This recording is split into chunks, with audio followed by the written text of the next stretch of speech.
Hey guys, I'm Siobhan, an internal medicine and rheumatology specialist. So today's video is going to be a little bit different. We're going to chat and catch up about my time away. Last year, I finished residency and passed my licensing exams. Yes! And I decided that I needed to do something just to shake things up. I wanted to find a way to sort of reset and intentionally live my life again after 15 years of university and working through the pandemic and just studying for the most grueling exams of my life. So my husband Mark and I decided to pack up all of our stuff, stick it into storage, and fly to Switzerland to do an epic hike called the Via Francigena. Now this is a massive hike. It starts up in Canterbury in England and comes down through France and Switzerland all the way into Italy, and most people finish in Rome, which was our plan, but then others go all the way down to the south of Italy on foot. And at this time, it just so happens that my parents were also going through this big life transition. So they decided to come and join us. Maybe we decided to join them. It's hard to know how it happened, but we all started talking about it and got really excited. So there we were, the four of us in Lausanne, Switzerland, ready to start hiking south towards the Alps and eventually cross over into Italy. Part of me expected some changes to happen right away, but really, you're just walking. You're feeling how your pack feels, how do you feel in your boots, what does your gait feel like? I'd be thinking, okay, am I overstriding? Are my glutes activated? Is my core activated? Well, I don't know about my core, but my mind was super active, just looking for that aha moment to reaffirm why I was on this journey. But it doesn't work that way. Walking is a slow process, and you make slow progress mentally, emotionally, and physically. I can't wait to tell you more about this experience. But first, just a reminder to like and subscribe if you like random medical content and hospital vlogs. The first few days were tough, long, but manageable. But as we got closer to the Alps, it just became so much more physically intense. And that's where I realized, wow, I had really gotten out of shape just sitting on the couch and studying for so many hours per day.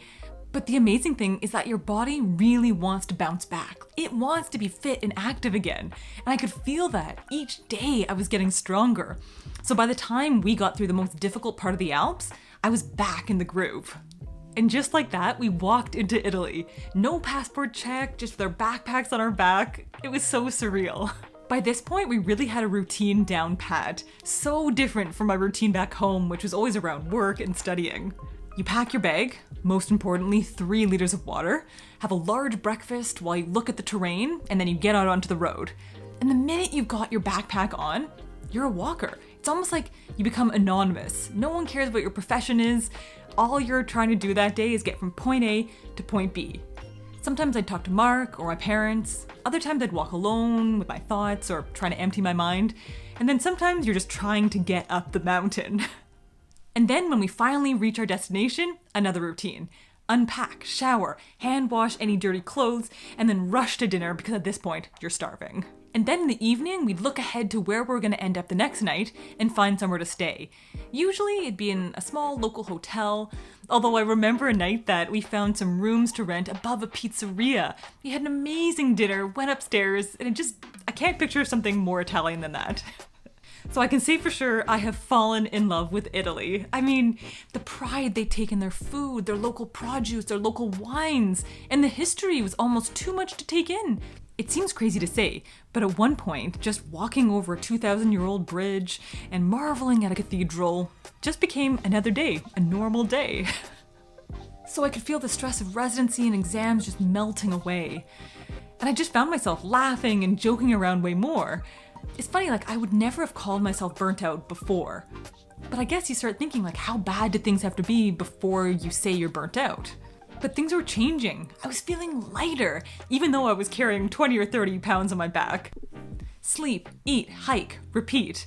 Day after day, my sense of time was changing, and so was the scenery.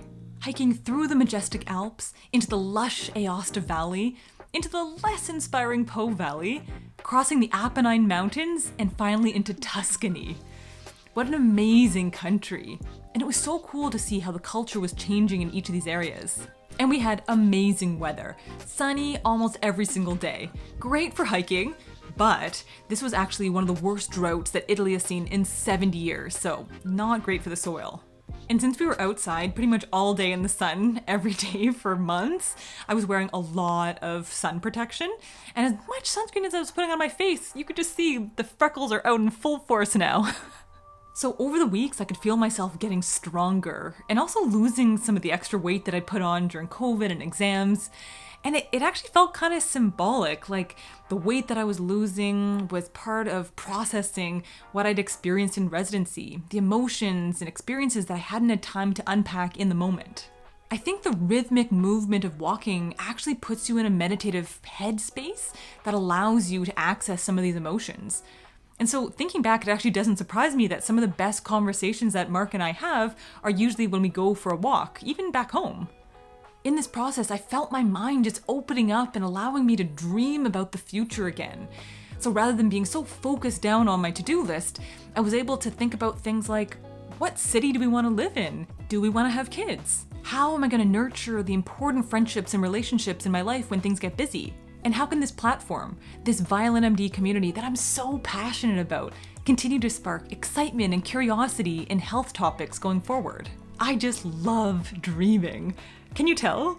I think when I get into this headspace, this is where I get enthusiasm and creative energy. I just love it. So eventually we made it to Rome.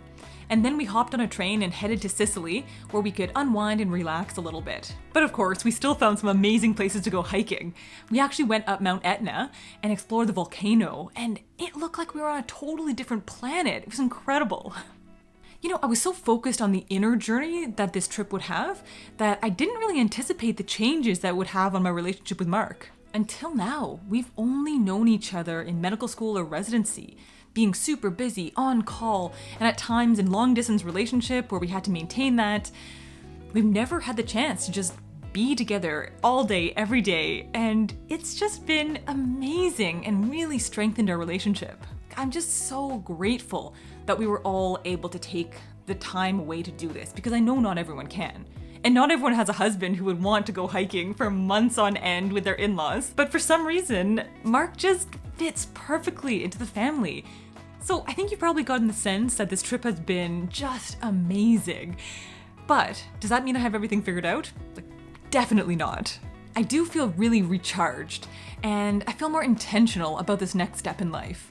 The I'm not a student anymore step. Although even saying that, I still want to be always growing and learning as a person. Just not taking exams anymore. This trip has really given me the time and space to reflect on my values and what's really important to me. For instance, Mark and I feel really strongly about getting away from car-centric living. Like, we want to be walking, biking, taking public transit, and just moving our bodies more. I don't want to just be talking to my patients about moving more and the health benefits. Like, I want to be living that life now. And that helps influence where we want to live. So we're actually in the midst of getting rid of our car, and I need to get a new bike because mine was actually stolen last year. I still feel sad about that. And then we can just rent a car or use a car share program whenever we need it. Another big thing that came up for me was music, playing violin, something so neglected in residency. And obviously when we've been on this trip, I couldn't bring a violin either. So going back, I sort of feel like I'm rekindling this long distance relationship, this long standing relationship with the violin. And yeah, I'm really looking forward to performing and playing, and the dreaming side of me says, well, maybe even recording a YouTube video. Who knows? Getting ahead of myself. And the list just goes on. And most of these goals and values aren't new, but stepping back and actually choosing them for myself, rather than just sort of falling into the next job or degree or big project, at least makes me feel like I'm in the driver's seat of my life. So on that note, I'm really excited to be back and to be back to a regular filming schedule again. And if you've listened all the way in the video to this point, I want you to know how much you mean to me and how much I just love creating content for you guys. So I'll leave it there. I hope you have a great rest of your day, and I'll see you in the next video. So, bye for now.